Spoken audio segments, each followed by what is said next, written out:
YouTube, and welcome to Travel Adventures with Eric B. I'm Eric B, and today I'm not in Europe, but I'm here to talk about some of the best itineraries that you could take on your very first trip to Europe. So follow along and let's get this adventure started.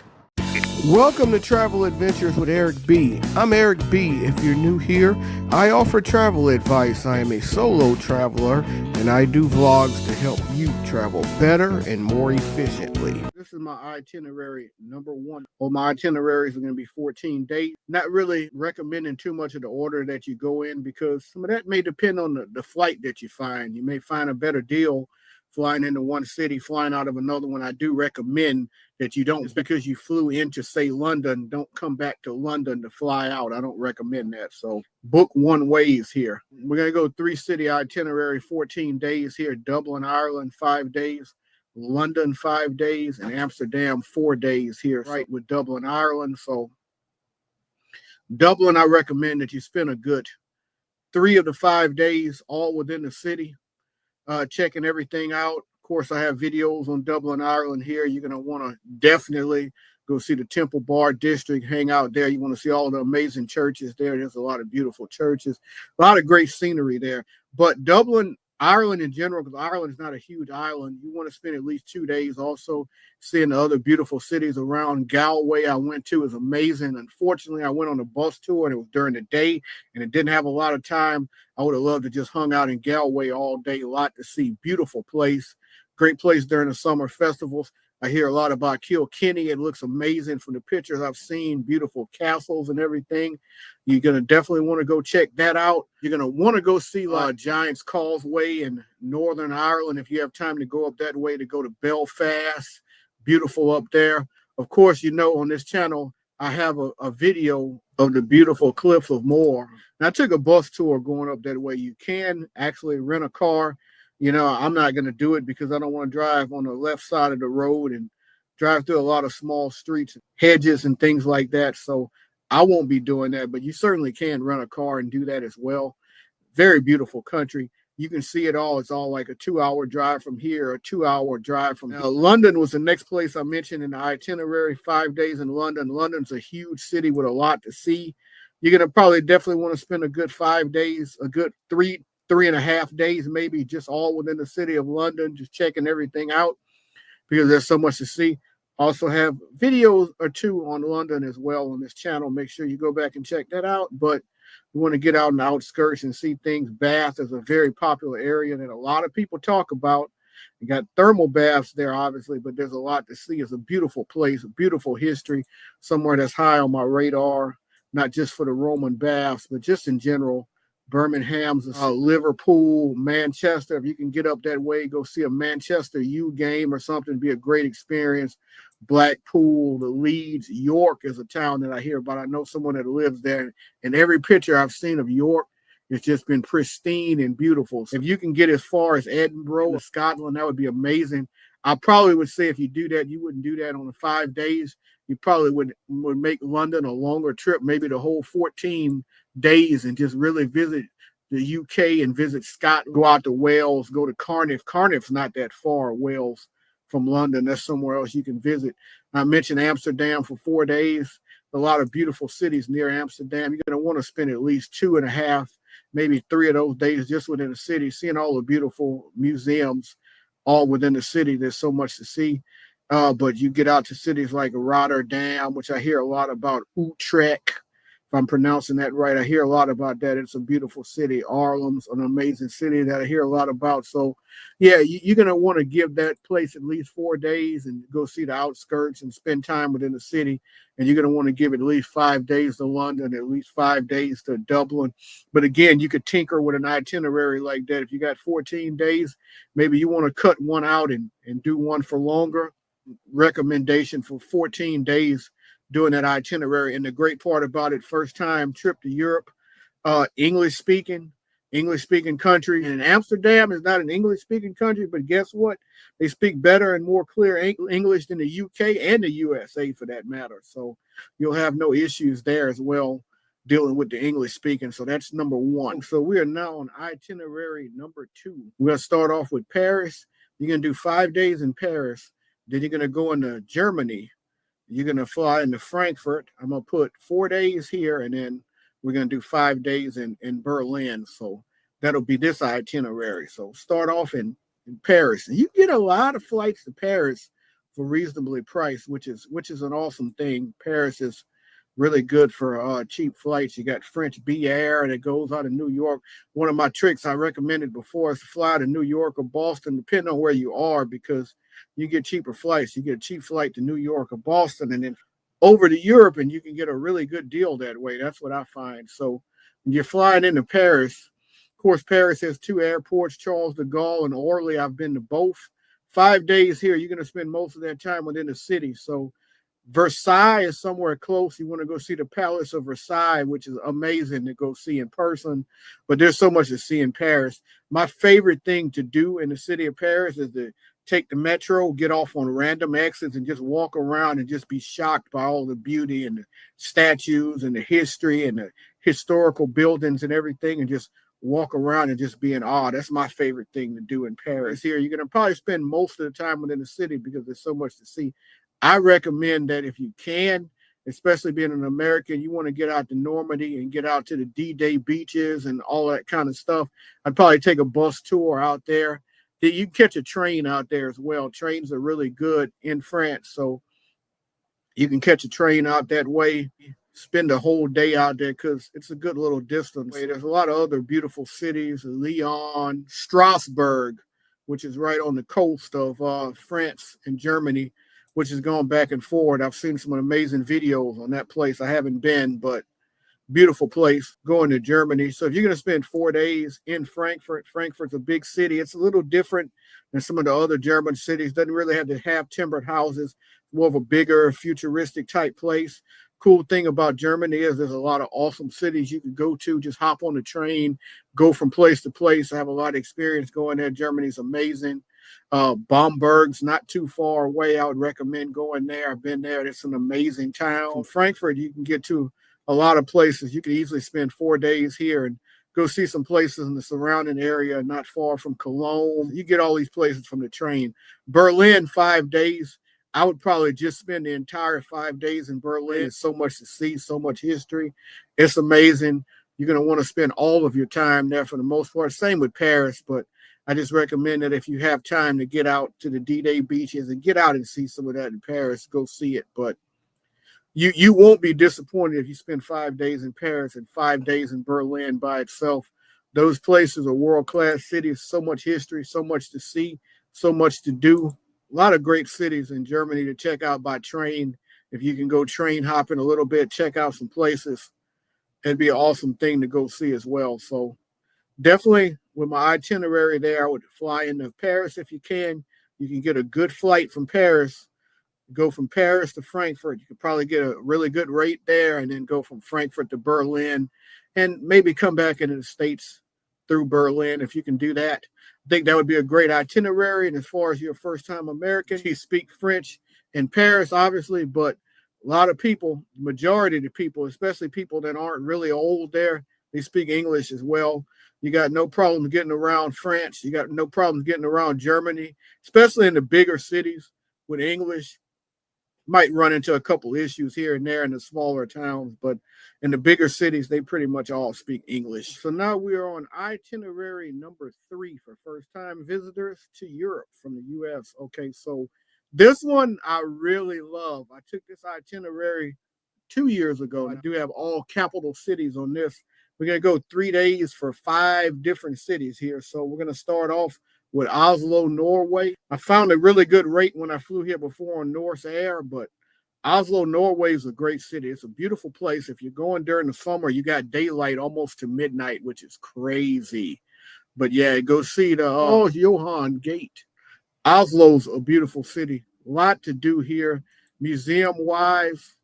Got a lot of great museums here. It's just a fun atmosphere. I love one thing that's, and you hear about Danishes and all the pastries, all a little bit underrated in Scandinavia. Scandinavia is absolutely amazing pastries. Not really the food. I'm sorry. The food is kind of bland, but the pastries are amazing in Scandinavia. No different here in Oslo. You got the Fram Museum, National Museum. There's a lot of really cool places to go see when you're here. Beautiful art museum. And it is really convenient. It's really clean. It's really a really clean place to go see, and it's convenient to get around from place to place here so easily. And the people are great. Stockholm, Sweden is another place. We go in 3 days here. And I think there's a little more to see probably in Stockholm, I would say, than Oslo. You might even want to adjust it a little bit if you like and go more days in Stockholm than Oslo. Both places are amazing. The museum area in Stockholm, I did the Vasa Museum. That's the one, Museum Isle, I think it's called. Excuse me if I'm messing the name up, but with the big Viking ship. I did a whole video on that 2 years ago. It's amazing. Go back and check it out. There's this big national museum, but there's just an area full of museums. I went to the Nobel Peace Prize Museum. It was pretty awesome as well. You like ABBA, the band, they got a museum here. You got another Viking museum. You just got so much to see in Stockholm. And Stockholm, again, is Old Town. Is one of these places where it's just beautiful. It's really clean. It's really kept up well. Recommend Stockholm. Can't recommend it enough. Something that I did was I took a ferry, kind of like a cruise, because they had live music and all of that for the night. I did a video on that as well 2 years ago. Check all of this out. And it actually took me to Tallinn, Estonia next, which I recommend another 3 days. A lot of people don't know about Tallinn, Estonia.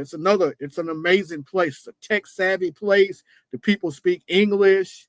It's got that really medieval feel to it, like the buildings. And I can't recommend Tallinn, Estonia enough. It's one of my favorite places that I've been to. Definitely going back there again. So when you're looking at this itinerary, it really gets me excited thinking Oslo, Stockholm, Tallinn, Estonia. So Helsinki, I could put on here, but I'm actually not going to put Helsinki on it for days. I would recommend, like, say, if you're going to maybe take a day off of Stockholm or Tallinn and catch a ferry. If you're in Tallinn, catch a ferry up to Helsinki like I did and just walk around the city. Helsinki is a beautiful city as well. I don't recommend it for as many days as the other places, but you'll have a lot of fun just walking around. Again, very futuristic type place. Not a cheap place, because none of these places in Scandinavia are particularly cheap. You'll spend your share of money there, but it's a beautiful place. You'll appreciate the cleanliness there, because very clean place and very nice. So when you go back to Tallinn, I recommend going down to a place that I really liked, kind of caught me off guard. It's probably one of my first favorite places I've been to, and that's Riga, Latvia.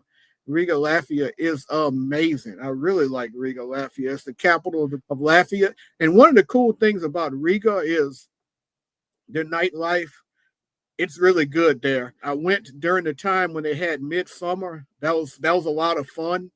The nightlife's amazing. The bars, the clubs, they stay open. It's really fun. And one of the best things I like, these Art Deco buildings, it kind of reminds you of South Beach a little bit. Like I stayed in a hostel with one of these Art Deco buildings. The buildings are beautiful there. Like it's an amazing place to go. I can't recommend it enough. There's the big central market there. When I came into town, I got off at the central market, walked around. It's huge. There's so much there at the central market.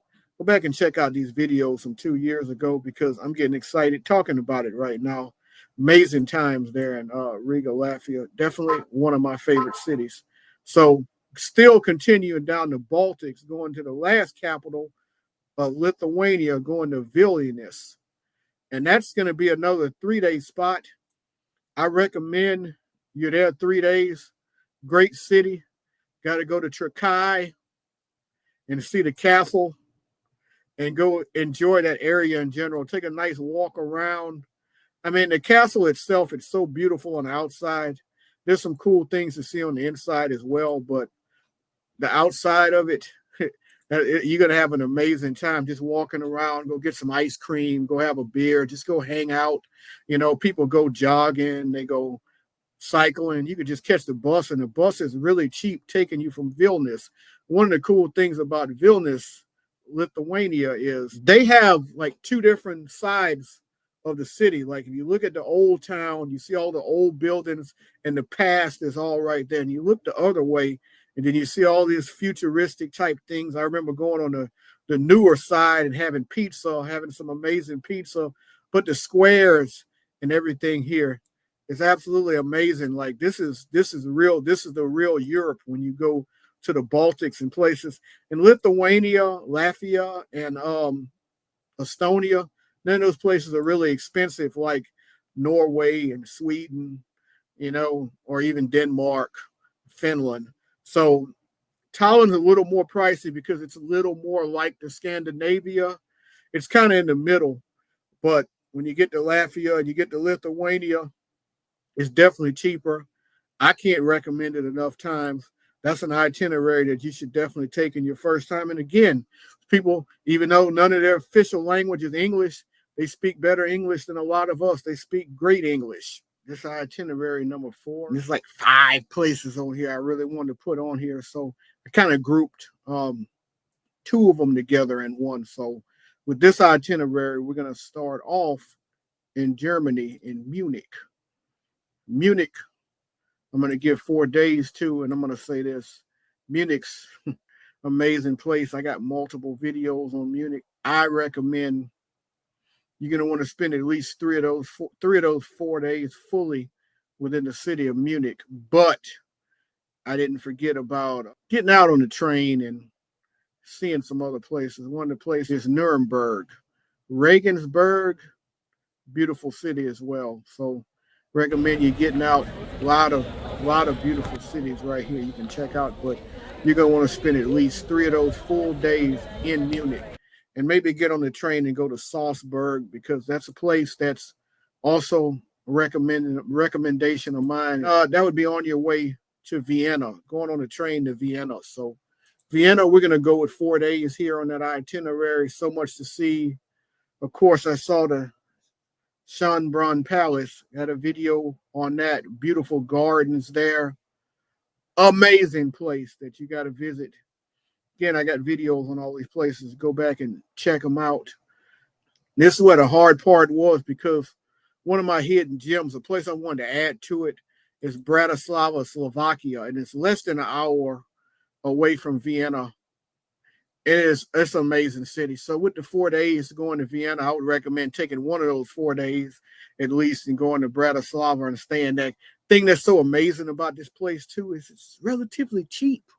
It's somewhere a lot of people don't really know a whole lot about. So, you get a hotel reservation for a reasonable price. You get a hostel for dirt cheap. It's an amazing place. Of course, I got videos on that. Of course, there's the UFO tower, or the UFO tower, excuse me, which I did a video on that. I went all the way up to the top of that and got amazing views of the city. I can't recommend Bratislava, Slovakia enough. I would personally probably split it up and do 2 days in Vienna and 2 in Bratislava, because Vienna is a lot more expensive and it's only an hour away. You could stay in Bratislava for cheaper and then go back and forward and go to Vienna a couple days if you want to do that. It's a little easier access to fly into Vienna because it's a bigger city, but definitely go check out Bratislava. So we're up to 8 days on that itinerary right now. So we're going to go 3 days in Budapest, which is one of my favorite cities on the globe. I'm shortening it a day by going 3, because in a minute I'm going to go to my favorite place on the globe and give it 4 days. So Budapest is going to get 3 days, spend all 3 days there. I wouldn't worry about getting out, seeing anything else. Of course, there's the Buda side, people say, and then there's the Pest side, Budapest. Even though we pronounce it Budapest, they say Budapest. The Buda side and the Pest side are both amazing. One side's more like a business side. You go across the bridge, they get done a little bit earlier. The other side's more the party side. There's always festivals there. The castle's amazing. Go take you one of those cruises and get out in the river. That's an amazing city. That's somewhere you definitely need to be. I can't recommend it enough times. But the last place on this itinerary is, I got you going up right here to probably my favorite city on the globe, and that's Prague, Czech Republic. I love this place. Y'all remember, I think it was 3 years ago, I did a drum and percussion boat ride video. It was my birthday 3 years ago. I've been here only twice, right? Or is it 3 times? I don't know, but I'm due for another trip. It's just amazing, quirky little city. There's just somewhere different. It's wild every time. You see all different types of things here. It's amazing. Not just for the Prague Castle. Charles Bridge is probably it doesn't get any better than walking on Charles Bridge. That's that moment when you know you're in Europe and you just feel alive when you're walking across the bridge and you're seeing the statues where they used to have severed heads. No one wants to see that, but Charles Bridge is amazing. Like it's just the whole feeling, the whole vibe. Charles Bridge is just special, and it's a one of a kind location. Like there's just not many places like Charles Bridge in this world. The Fred and Ginger Dancing Hall, which is the most futuristic building shaped like the two Americans, of course. It's everything about Prague. Prague is a whole vibe of its own. It is literally my favorite place on the globe to go to. So you got to spend those 4 days. The hard part is like next time I go to Prague, I'm probably going to want to spend more than 4 days because there are other cities that I haven't been to in the Czech Republic that I want to check out. And I'm hearing really good things about like Chesy Krumolo down here. I hear that this is an amazing town. It's like a smaller version of Prague. And that's somewhere that I got to get to. Brno. It's another city down here in the Czech Republic. I got to get there. Pilsen, too, where they do the Pilsen beer and the tours and everything. That's another city you got to get to. But just seeing the castles and the churches and all of the beautiful things when you walk around is just the reason why I love Europe so much. It's just an incredible place to be. There's nothing like it. 4 days, definitely probably not enough time in Prague. But for this itinerary of Central Europe, we're going to go with the 4-day thing. And 14 days back around, I had you going 4 days. Munich, lots to see and do in Munich and that whole area. I had you going 4 days in Vienna, which will also include going to Bratislava 1, maybe 2 of those days because Bratislava is incredible. And going 3 days in Budapest, which you could easily go longer because it's an amazing city. And then you're going 4 days in my favorite city, Prague, Czech Republic. So that would be itinerary number 4 for first-time visitors to Europe. I'm calling this a bonus, not number 5. And the reason I'm calling this a bonus is because this is my itinerary that I was planning for this year, which I'm not going to Europe this year. So I haven't been to these places yet. So I'm not going to really count it. I'm just going to throw it in as a bonus, but I trust in this itinerary, so I'm going to put it in. So going 5 days here to Lisbon, Portugal, which is a place that I've had high on my radar for quite a while. I've seen so many amazing YouTubers, know so many amazing people that have been there, and they all say the same thing. It's a beautiful place. It's affordable. There's so much to see, so much to do. Watch lots and lots of videos on Lisbon, Portugal, and it will be more than likely my next stop in Europe. Probably won't be in 2025, but we're going to go 5 days here. Like I said, I'm making it a bonus because I haven't been here yet. And from going here, somewhere within these 5 days, I want to go to Porto to go to the wine caves and everything up there and try to port wine. Also looks like an amazing place. I've seen a lot of videos on here, so this is going to be a future itinerary for me, but I'm putting in the category as a bonus here for you. So if you want to do this, 5 days in Lisbon, make sure you go to Porto as well, explore in Portugal. So the next 5 days, I would recommend Madrid. Also, lots to see, lots to do. Haven't been here just yet, but again, lots of beautiful churches. Food's excellent. Fairly affordable compared to some of the other places in Europe. Definitely high on my radar. I want to see the Fountain of the Fallen Angel, all this cool stuff right here. So 5 days there checking it out, checking out some of the cool cities nearby. I was also given some recommendations on Sevilla. There's some cool cities out that way as well. So got Sevilla as well on my radar for Spain. And this itinerary I would probably have end and Barcelona. So I'd go to all of the main cities here. Barcelona's, I like the way it's located right here on the coast. You got all of the beautiful tourist attractions, all the places that you got to go see here. And then it's located on the coast, so you can get to the beaches and everything. So a lot to see here. So, but since I haven't been here, I'm not going to spend a lot of time talking about it, but it's definitely on my radar. And that's all, folks. I hope you enjoyed this video. If you did, I ask that you please hit the like, please hit the subscribe button, please hit the bell notification so you can know when I have more videos come out. And as always, remember, live today, grow today, tomorrow's never guaranteed. Peace and travel. Lots and lots of travel. Thank you so much for watching. If you enjoyed, please hit the like, share, subscribe button. Leave any comments below. I love to interact. And if you would like to help the channel continue to grow, please consider hitting that join button and becoming a member of the Peace Corps and help us to continue to grow as a travel community.